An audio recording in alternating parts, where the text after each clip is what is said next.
Good day, everybody out there. You are welcome to Literature Hub 247. This is a unique literature channel where we discuss literature text and appreciate poems. We also discuss past questions on WAEC and NECO. This video is on NECO 2022 past questions on Wuthering Heights, written by Emily Bronte.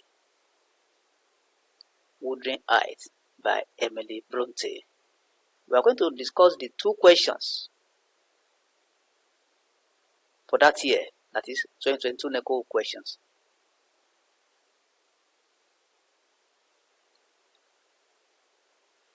The first question here says, discuss the character and role of Lockwood, bringing out its significances to the development of the text. Discuss the character and role of Lockwood, bringing out its significances to the development of the text. Let's first analyze this question. We see that this question is 3-in-1 question. We need to understand the question before we answer it. Discuss the character and role. That means we are going to discuss the character of Lockwood and his role. That's 2. 3. Its significance to the development of the text, that is, the significances of the character and role of Lockwood to the development of the text. So that is 3-in-1 questions. This question is 30 marks. That means that each part of the question carries 10 marks. Now let's go and get a solution to the question. Lockwood is a wealthy young man from London who comes to Gilmartin, a countryside of England, for relaxation for a year. He is a tenant to Heathcliff. He rents Trucross Grange for his relaxation. Lockwood is one of the narrators. Lockwood is one of the narrators of the story in Wuthering Heights. What we read in the text is the record in his diary, the records of the story he hears from Nellie Dean. He is a commentator. He provides a perspective of the narration. He is portrayed as a naive narrator who could make mistakes. He mistakes Cathy for Mrs. Heathcliff when the age disparity is glaring. He is a passive listener who is confined to his bed with a coat mostly. He is a well-to-do and so man.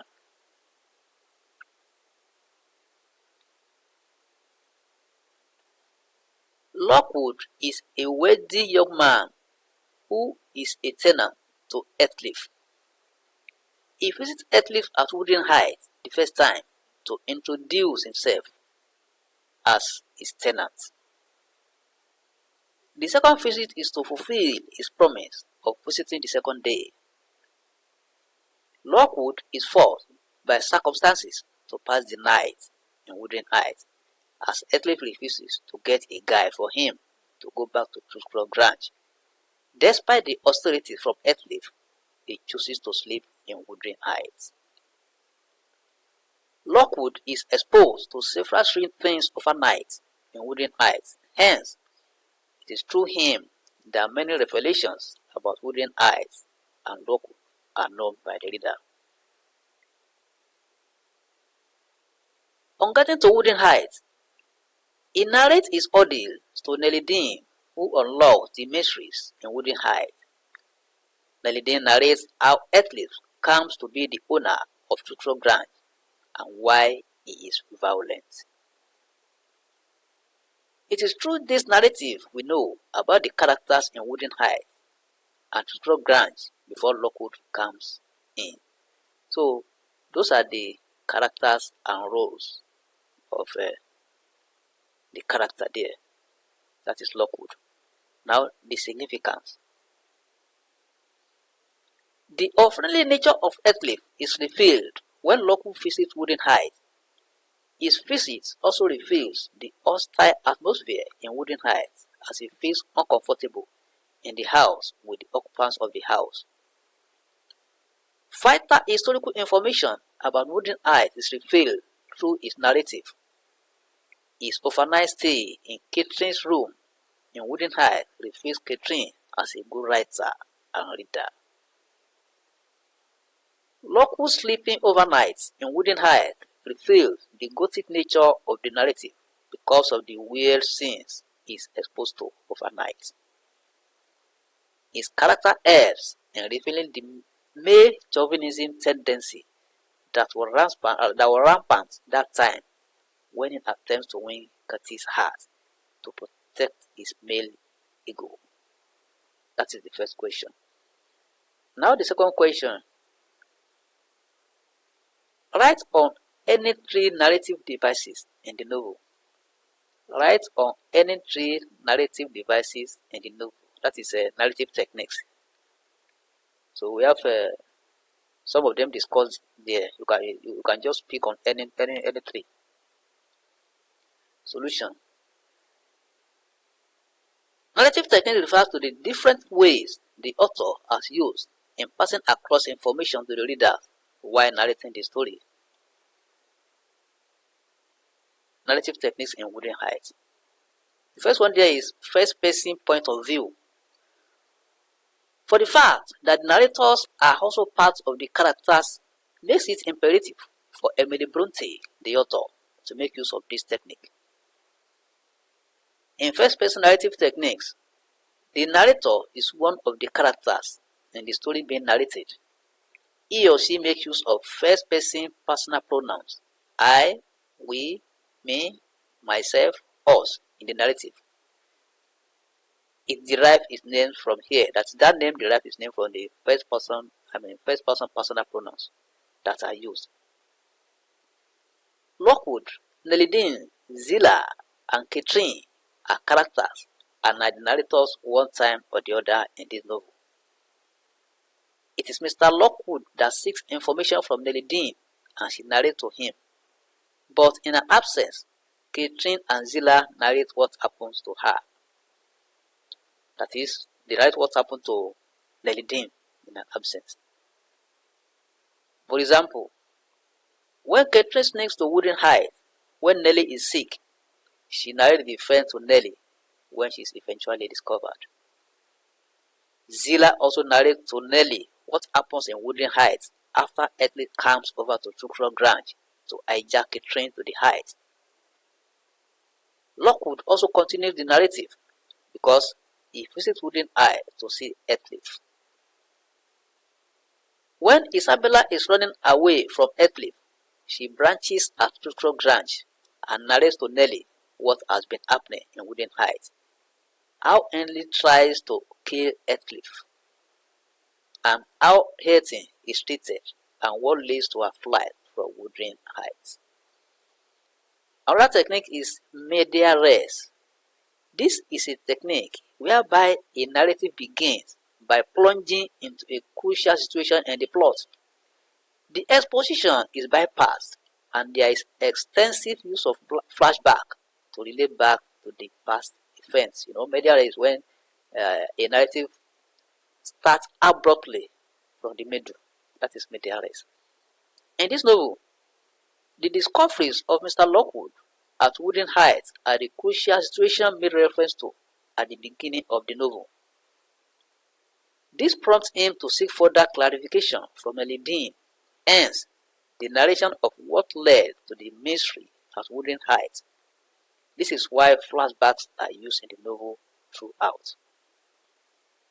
Another technique is letter writing. We have the use of letter writing.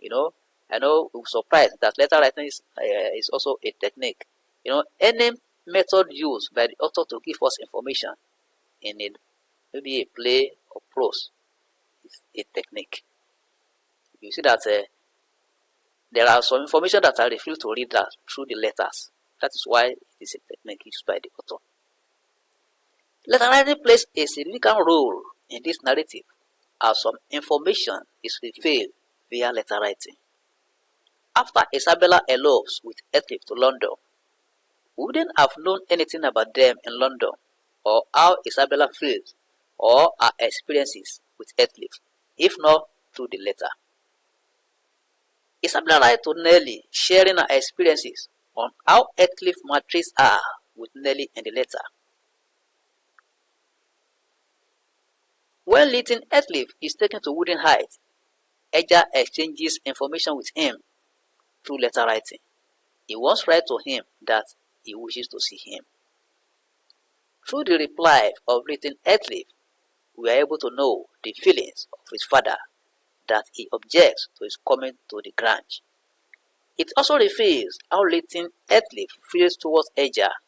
He says that he is happy with him for remembering him and hopes to meet him.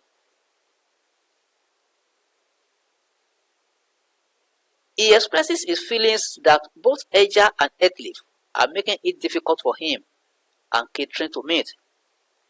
He then requests that Edgar can ride with Catherine towards the height so that they can meet in his presence. It is as a result of this letter that Nellie is commissioned to follow Catherine to the mall to meet Leighton Heathcliff. We also have the use of biblical allusion. This is when reference is made to the Bible. This is used in the novel when Nellie is trying to describe the characters of Joseph, the servant in Wuthering Heights. She wants to explain that Joseph is a hypocrite. In explaining this, she likens him to the Pharisees in the Bible. This technique is also used when a violent wind blows on Wuthering Heights in chapter 9, that Joseph names and calls on God to remember Noah and Lot in the Bible and spare the righteous. Nellie also thinks that the wind is a judgment on them, and she has Ensure in mind as the Jonah in the Bible, as the sinner in their midst. Another technique is foreshadowing. Foreshadowing. This is when reference is made to something and it comes to pass later in the novel. In chapter 12 of the novel, when Catherine is displaying insanity, she makes reference to her death and says that after her burial, she is not going to rest until Heathcliff joins him in the grave. This comes to pass later in the novel. She also makes reference to when she will and where she will be buried. She says she will die before spring, and she is not to be buried with the lanterns, but in an open air with her headstone. This happens later in the novel. In chapter 13 also, Catherine's response to Edgar Linton's statement that this time last spring he was longing to marry her is a foreshadow. Catherine replies that, quote, "I shall never be there, but once more, and then you will leave me, and I shall remain forever. Next spring you will long again to have me under this roof, and you will look back and think you were happy today," unquote. She is also making reference to her death here, and it comes to pass later in the novel. We also have the use of flashbacks. This is the opposite of foreshadowing. This is when a reference is made to something that has gone in the past. It is extensively used in this novel because of the medial-res narrative techniques used by the author. In chapter 18, Nellie makes reference to how the Lintons die of fever and says she suspects that Isabella also dies of the same ailment. In chapter 28, Catherine explains how she is able to escape from Wuthering Heights through the help of Linton through flashbacks. She also explains that she hears the conversation of the men Nellie sent with Heathcliff. This information is given through the use of flashbacks. Another instance of flashback is in chapter 34, when Nellie reminisces on Heathcliff's childhood while trying to fathom the cause of his strange transformation and behavior. We also have the use of contrast. The location of the two famous houses in the novel is in contrast. Wuthering Heights is located on a hill, while prescribed ground is located in a valley 4 miles apart. The standard of living of the occupants of these houses are also in contrast.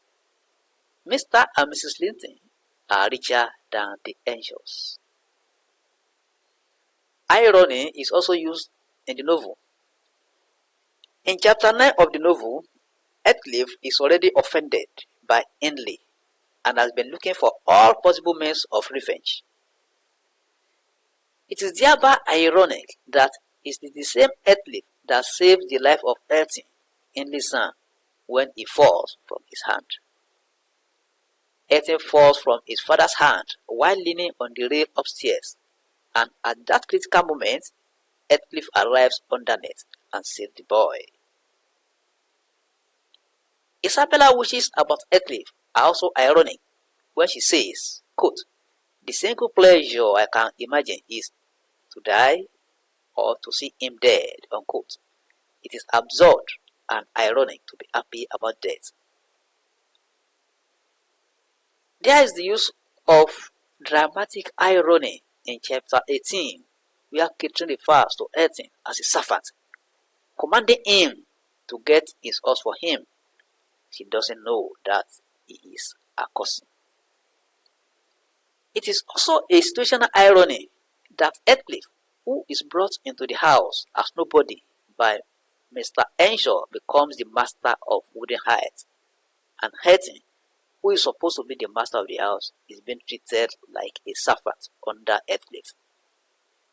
The marriage of Heathcliff, a nobody, to Isabella, who is from the high class of society, is ironic. Somebody of Heathcliff's status is not expected to move near Isabella, considering the family's social status in society, not to talk of getting married to her.